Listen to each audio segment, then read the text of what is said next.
Alors, j'écoutais ce matin sur France Culture une émission sur les bateaux livres. Effectivement, ça m'a fait réfléchir. Parce que on dit par exemple, tiens, il faudrait que j'aille à la mer. Voilà, il faut que je prenne le train ou je sais pas quoi, aller à la mer. En réalité, le plaisir que l'on a à être à la mer est sonore. Il peut donc être enregistré. Pour écouter le bruit, la musique des vagues, il n'est pas nécessaire, et ça depuis plus d'un siècle, d'aller sur place. On peut très bien enregistrer ce qu'ils appellent dans cette entreprise le bateau livre. Et moi-même, ça me conviendrait tout à fait d'avoir des CD, en tout cas des émissions, où l'on puisse écouter le bruit de la mer, le flux et le reflux des vagues, etc. Et cela pourrait remplacer le voyage. C'est-à-dire que, par exemple, des gens qui n'ont pas le temps ou les moyens d'aller à la mer pourraient faire passer des musiques de la mer. Et si la mer a un effet positif, c'est au niveau sonore aussi, au niveau du flux et du reflux.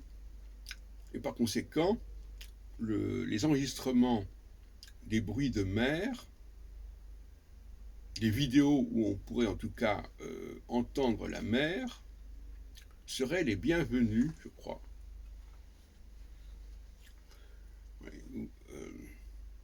On n'a pas encore complètement intégré la révolution de l'enregistrement.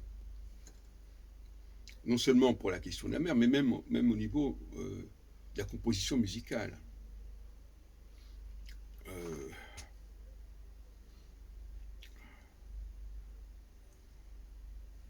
L'improvisation, par exemple, aurait dû être portée par l'enregistrement. Parce que l'improvisation, qui pourrait paraître comme quelque chose d'éphémère, se pérennise par l'enregistrement. Et donc trouve une autre dimension par l'enregistrement. Ça n'a pas été le cas. Moi-même, je milite dans ce sens, je fais des improvisations, j'en ai fait encore 22 depuis quelques jours. Ça s'appelle MCI, musique contemporaine improvisée, que j'ai appelé de opus Aleph jusqu'au opus Tav, selon l'alphabet hébraïque. Eh bien, voilà, on n'est plus au temps de la partition et puis d'écriture, etc. Alors, je sais bien que ça présente un intérêt, bien sûr, de pouvoir corriger son texte, le travailler, etc. Mais d'une manière générale, du temps de l'enregistrement, la notion même de livre n'a pas non plus tellement de sens. Il faut que les gens puissent parler. Il faut que la parole, que le son